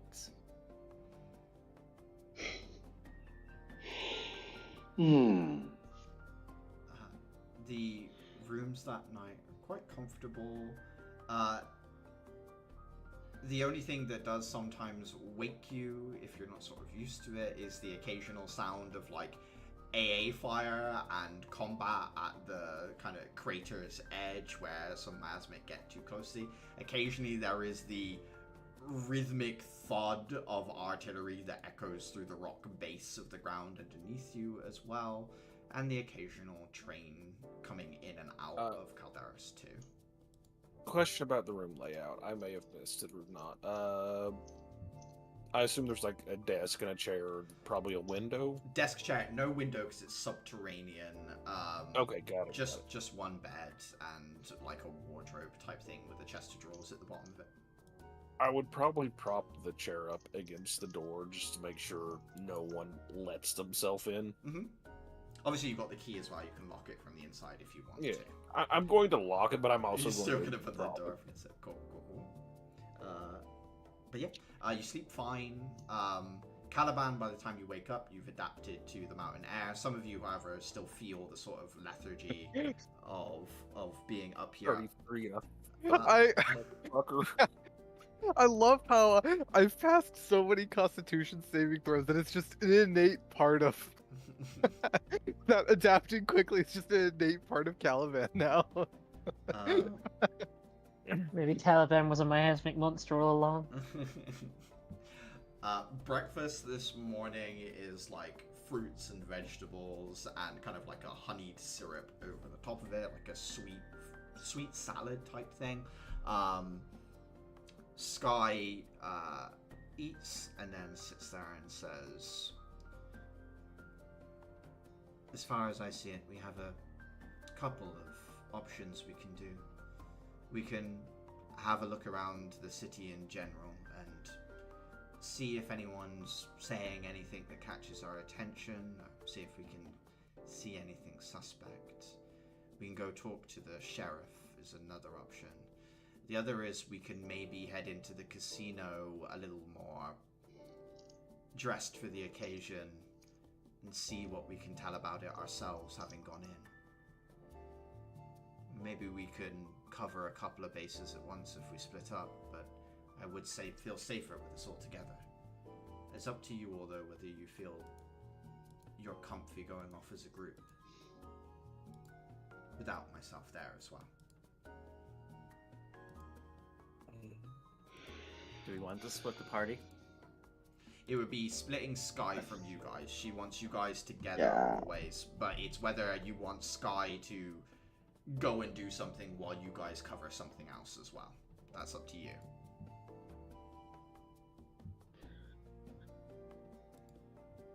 I am rather comfortable between the 5 of us that we can handle the vast majority of things the city can throw at us.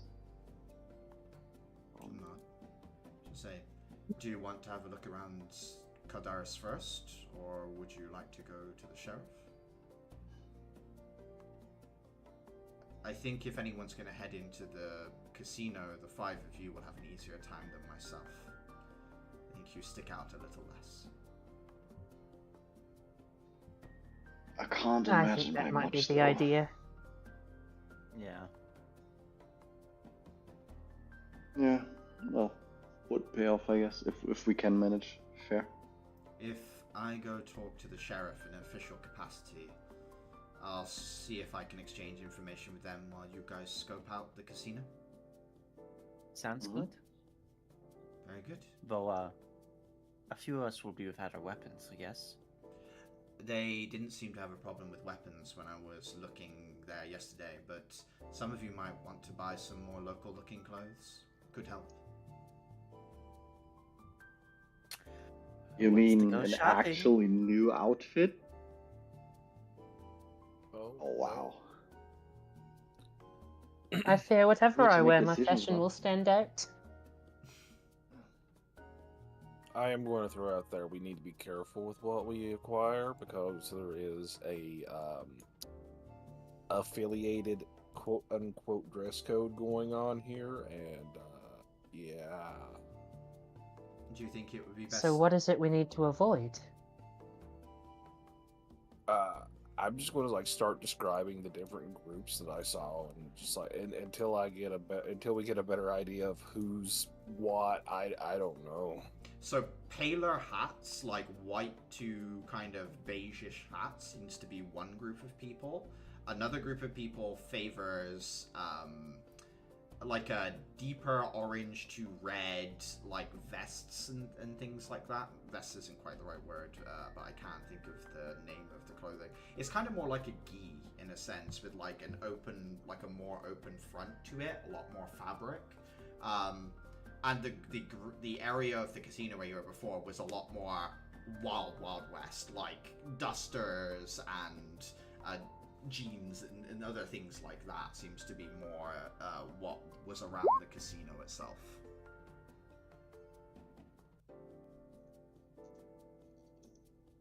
But those seem to be the I'm just gonna say major groups. I know what I'm gonna go out and get. Oh god. Sky will ask her, do you have enough funds to cover buying clothes yourselves? Yes. I believe so. On my end. She'll nod and just say, okay, I'll leave you with that then, and I'll head out towards the sheriff.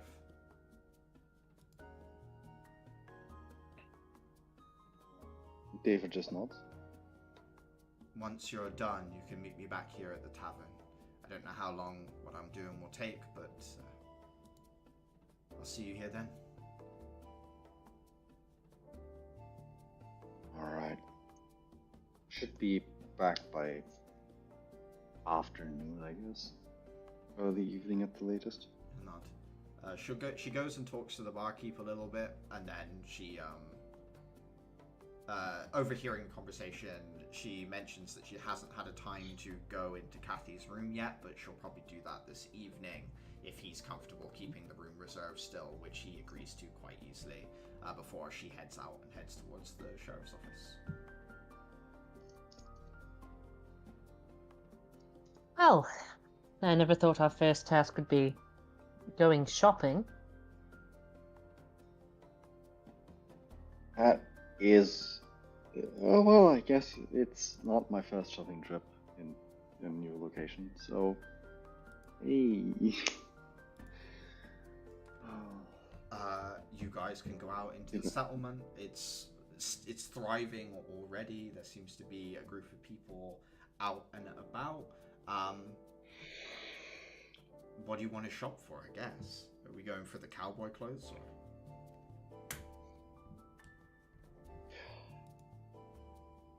Yeah. You go on. Ironically, I think the entire red vest getup would be the thing that suits Dave the best. Because he already, like, it would seem, he would be eyeing those because even his normal attire already includes a vest typically. So he's like, that's not too different from what I usually wear. But they use sleeves here, so. Actually, no, they wouldn't use sleeves. Nope, no sleeves. They're also sleeveless shirts. Looking around, like, what kind of people tend to be wearing the red vests? Like, trying to do some kind of group association of sorts. There seems to be a subset of people. It's the least amount of people that seem to be wearing these red vests as we're looking around Dayfair. They all seem to be quite physically fit individuals. I think, yeah, that's probably the most you can tell sort of at a glance looking around. They seem to be, yeah, athletic and not the most numerous group. Ironically, I feel like that means Dayfair would actually blend in, being rather tall and not like Adonis muscular, but like having some muscles. The only issue is the group that seems to be in control of the casino is a different side of this spectrum. So they're the casino you'd be going to. You'd be walking in wearing the other team's colors, as it were. Yeah, and it's not sure what the relations between them are. Mm-hmm.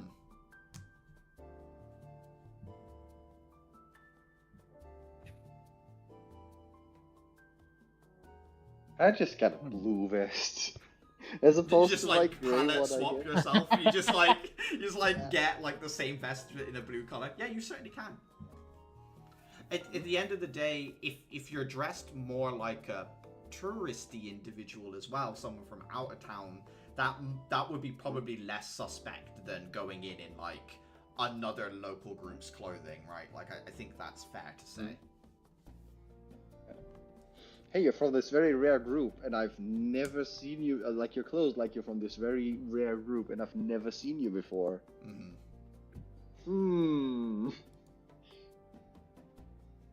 Suspicious. Is anyone trying to dress to match the area, or are people going for like more out of town vibes? I'll dress to match. Well, actually, no. Hold on. Would that be something Caliban would do? Would Caliban dress in cowboy clothes to fly under the radar? No. No? Okay. Would he heed that call? Okay, so Caliban's keeping his like more normal clothes-y sort of stuff, I guess. I feel like Clara would do it though. Cowboy? Yeah, I could see the vision. I do like horses, I suppose. Do you like horses? Oh my god, Clara's a horse girl. Clara grew up in the fucking countryside, pal. She's a horse girl. Clara has slimes in her room. There's a horse slime girl. Rancher is in the title. Clara has seen moose. She's gonna make a horse out of slimes. Horse slime. So does she groom? At hero match. So at hero, you're going for like the cowgirl hat, all that sort of stuff. Yeah, I'll spend a little bit more to get nicer clothes, and for the finishing touch, I'm gonna get so much out of this. The amorphous tag and turn my cloak into like the poncho serape. Yeah. Little tiny gold tassels, and the pattern sort of over the shoulder resembles a skull. Okay. Like a Dia de los Muertos style skull, or more like more? Yeah. Okay, cool. I would just like to know that I approve. Okay, cool. That's also gonna be how I hide my lamp. I'll say Roach approved. It's cultural appropriation. I'll say 30 gold pieces for the higher quality outfit. Alrighty. And then, Clara, were you also going for a more full cowgirl, or were you going something else? I don't think I should go full cowgirl. I think I'm gonna tactfully avoid playing sides and just wear like my normal clothes. Okay. Uther, anything from you on that regard?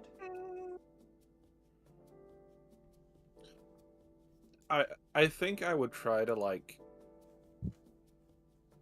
ride the tourist line, but like someone who's like wanting to fit in, you know what I mean? So you like swap the scarf? No, you probably wouldn't swap the scarf out, but like swap some elements of your outfit out for more local variants of sort of the same clothes. Yeah. Okay. Cool.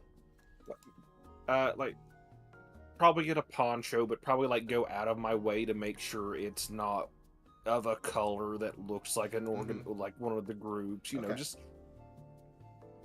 yeah. You spend 10 gold pieces probably with some like blend-in clothes.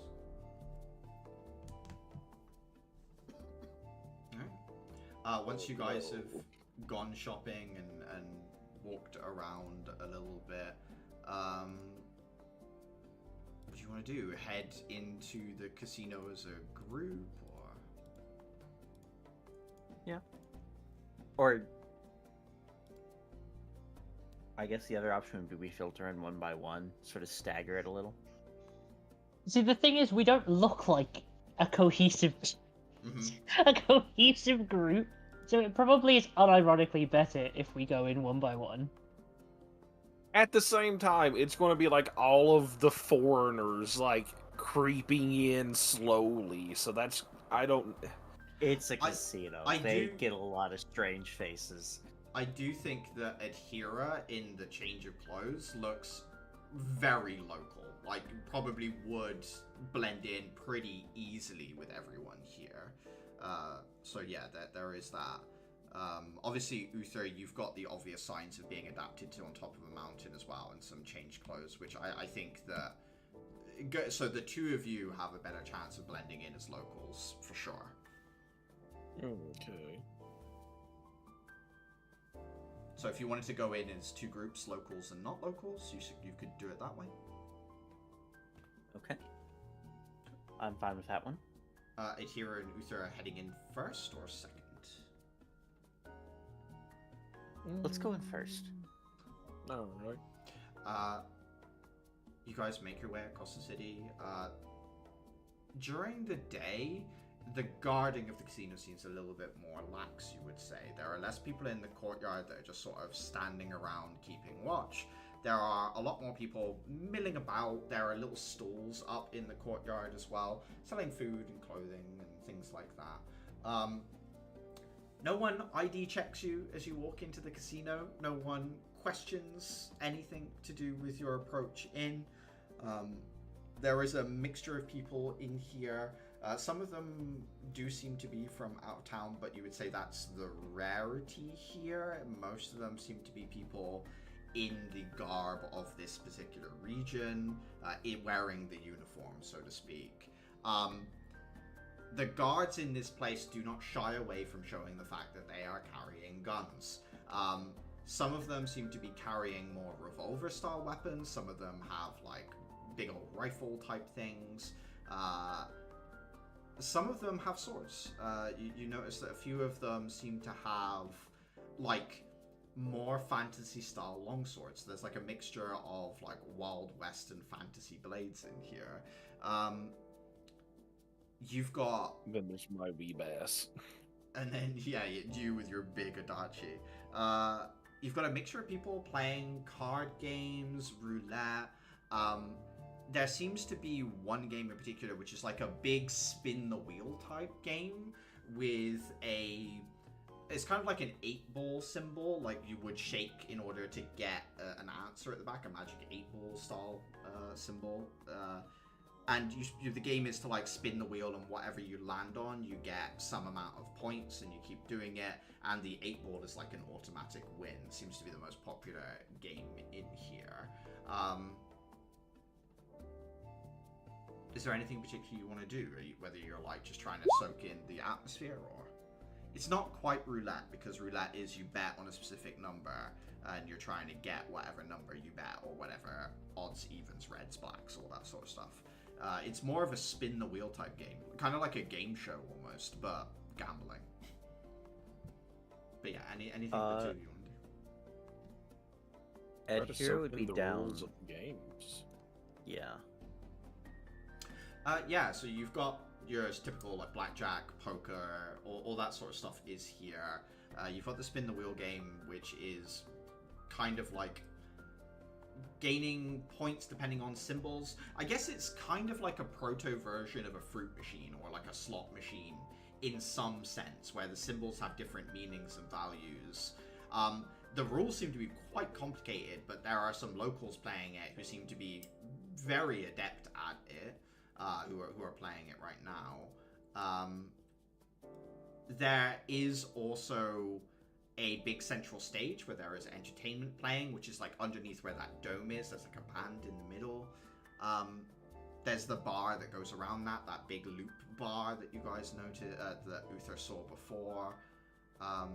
There is one of the wings of this big plus shape is dug out, and there seems to be some kind of lizard racing that goes on, where there's quite warm sands, and the lizards run really quickly over the warm sands, and you bet on which lizard will get all the way around to the water, basically, quickly as possible.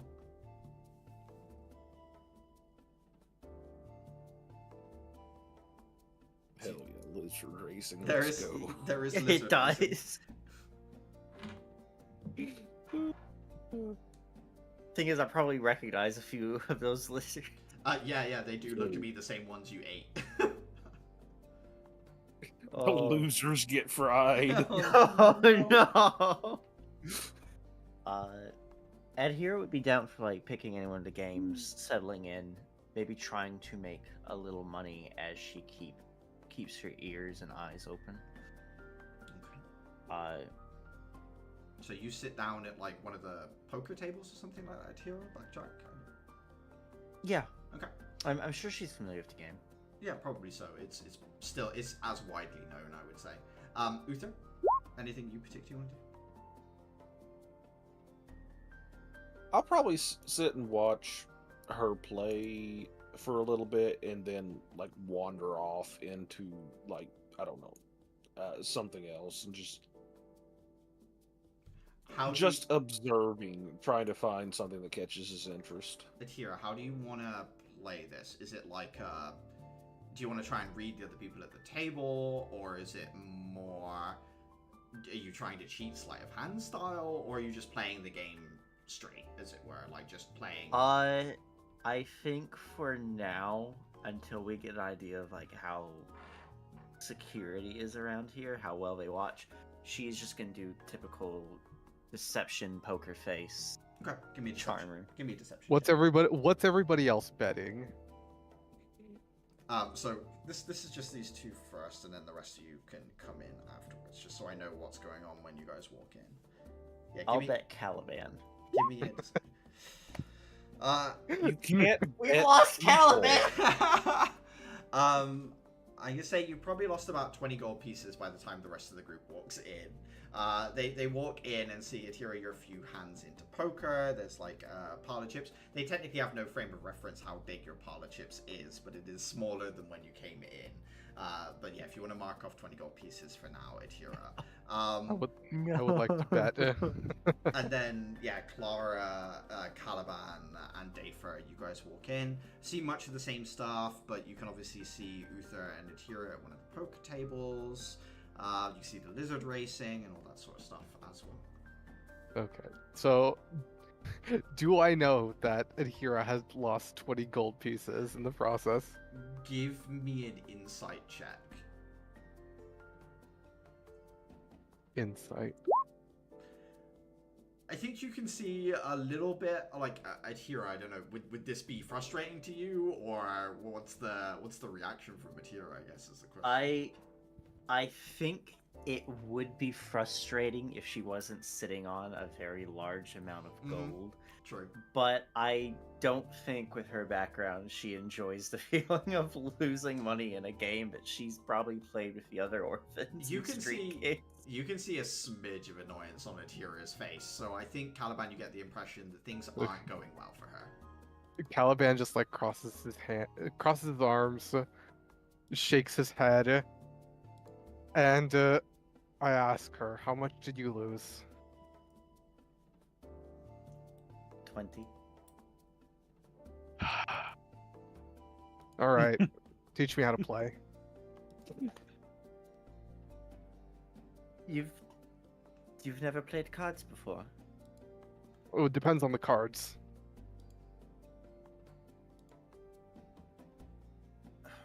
Here, take my seat. And she's going to cycle out and sort of coach Caliban on playing. Uther, giving him. You have never seen a happier dealer in his life. As Caliban walks up, looking as rich. Caliban looks like money. It looks like money, says to his friend, "Teach me how to play cards," and then sits down at the table. This guy The person who just lost 20 gold. Yeah, and teach me how to play. You can almost see the Looney Tunes roll of this dealer's eyes, like as the money symbols come up. Look, if he gets his money, then he wins. If he loses, then he severely underestimated me. All in all, I'm the winner.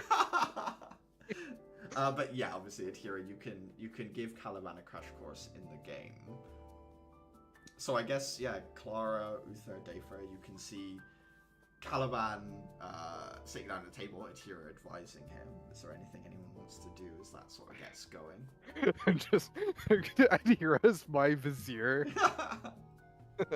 Yeah, I'm not gonna touch that with a 10-foot pole. I'm gonna go to the lizard racing. Yeah, heading over to the lizard racing. Hinder, have I noticed any markings or anything on the walls, or like anything to suggest illicit activity besides the fact this is a casino? Yes. All over the place. Yeah, all over the place. Yes, absolutely. There are mentally making notes. There are like meeting times disguised in some of the writing that is like available on drinks menus and things like that. There are advertised prices for substances that are most certainly illegal. More your typical narcotics, you know, cocaine, all these other sort of drugs, things that would be grown and imported, or smuggled is probably a better word. It's not subtle.